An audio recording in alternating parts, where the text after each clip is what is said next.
Saudara-saudari, marilah kita mendengarkan renungan dengan judul Upah Mengikuti Yesus,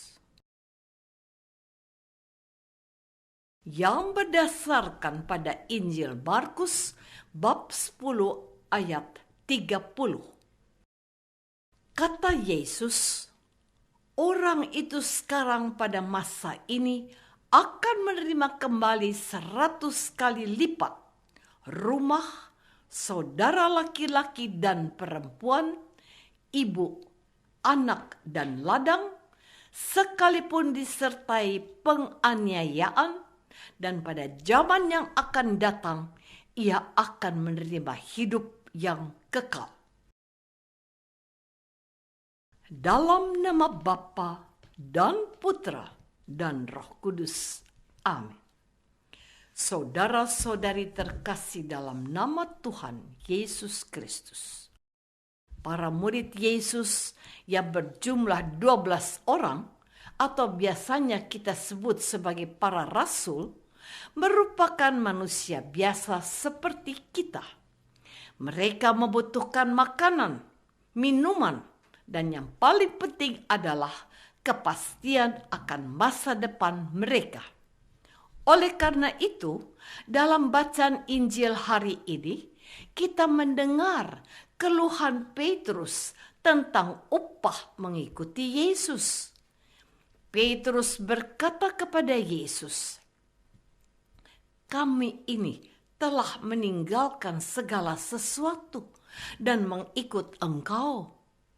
Jawab Yesus, "Aku berkata kepadamu, sesungguhnya setiap orang yang karena aku dan karena Injil meninggalkan rumahnya, saudaranya laki-laki atau saudaranya perempuan, ibunya atau bapaknya, anak-anaknya atau ladangnya, orang itu sekarang pada masa ini juga akan menerima kembali 100 kali lipat rumah, saudara laki-laki, saudara perempuan, ibu, anak, dan ladang, sekalipun disertai berbagai penganiayaan, dan pada zaman yang akan datang ia akan menerima hidup yang kekal. Tetapi banyak orang yang terdahulu akan menjadi yang terakhir, dan yang terakhir akan menjadi yang terdahulu. Dari sini kita bisa melihat bahwa orang yang mengikuti Yesus dengan banyak pengorbanan akan mendapatkan upah yang lebih besar dari yang lain. Saudara-saudari terkasih, Petrus dan para rasul yang menjadi kelompok paling dekat dengan Tuhan Yesus tidak dapat melepaskan diri dari urusan-urusan duniawi.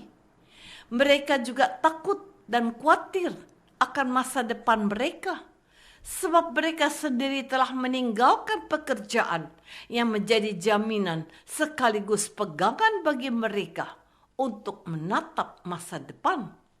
Selain itu, Petrus dan para rasul telah meninggalkan keluarga, orang yang mereka cintai, yang sudah lama hidup bersama, saling berbagi dan bersandar. Karena itu, wajar bila Petrus meminta suatu jaminan kepada Yesus. Di sini, tentu saja Petrus tidak sendiri, tetapi juga mewakili keresahan atau kegelisahan para rasul lain yang sudah habis-habisan berusaha dan berjuang bersama Yesus. Dan dari jawaban Yesus sangat terlihat jelas bahwa Yesus pun tidak menutup mata terhadap segala sesuatu yang telah dilakukan oleh para rasul, termasuk pengorbanan mereka dengan meninggalkan segala sesuatu demi mengikuti Yesus. Dengan kata lain, Yesus telah menyiapkan jaminan yang sepadan dengan pengorbanan para rasul. Saudara-saudari terkasih, apa yang Petrus minta kepada Yesus juga mewakili keinginan dan harapan kita, para pengikut Yesus yang hidup di zaman sekarang ini. Dari pengalaman sehari-hari, kita dapat menemukan bahwa hampir di segala sesuatu yang kita lakukan selalu terselip harapan dan keinginan.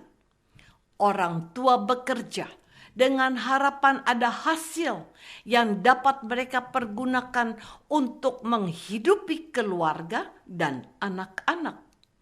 Orang tua mendidik dan menyekolahkan anak-anak mereka sampai tingkat tertentu, juga dengan harapan dan keinginan agar anak-anak mereka yang pergi pagi-pagi untuk membajak, mengairi, dan merawat sawah dengan harapan dan keinginan supaya hasil panen baik atau melimpah. Hasil panen tidak hanya untuk diri sendiri, tetapi juga anggota keluarga yang lain. Syukur-syukur bisa menolong sesama. Demikian pula dengan para karyawan atau pegawai yang bekerja di kantor atau perusahaan, dengan harapan di akhir bulan mereka mendapatkan upah berupa gaji yang sesuai. Semuanya itu normal dan baik adanya, sebab dengan mengharapkan upah atau hasil dapat memacu kita berjuang lebih giat dari sebelumnya. Saudara-saudari terkasih, upah yang kita terima dari pekerjaan sehari-hari tidak sama. Upah petani berbeda dengan upah karyawan swasta. Upah seorang karyawan pun berbeda dengan upah seorang pemimpin perusahaan. Demikian pula upah dalam mengikuti Yesus tidak sama untuk semua orang. Orang yang memilih hidup berkeluarga tentu saja berbeda dengan paus, para uskup, para imam, suster, dan bruder yang tidak menikah. Selama hidup di dunia ini, orang-orang yang menikah tidak perlu meninggalkan orang tua atau pekerjaan mereka.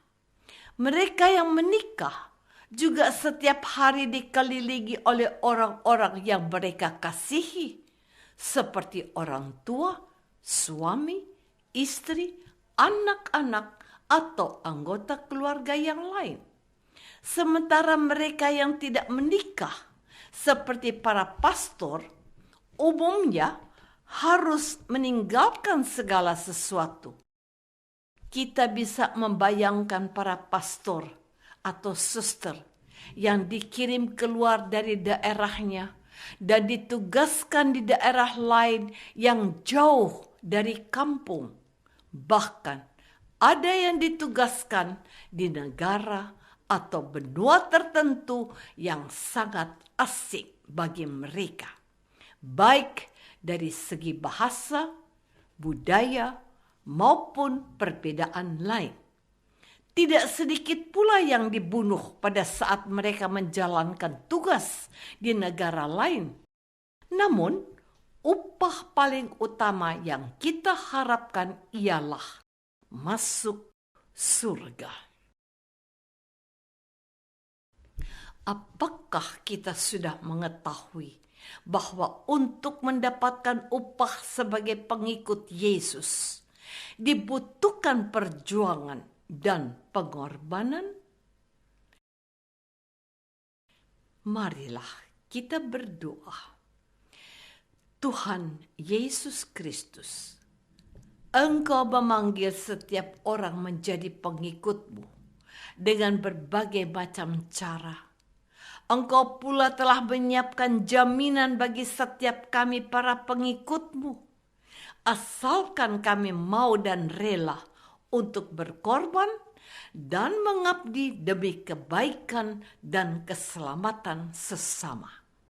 Doa ini kami persembahkan dalam nama Yesus, Tuhan dan pengantara kami. Amin. Semoga kita semua selalu dinaungi dan dibimbing oleh berkat Allah yang Maha Kuasa, Bapa dan Putra dan Roh Kudus. Amin.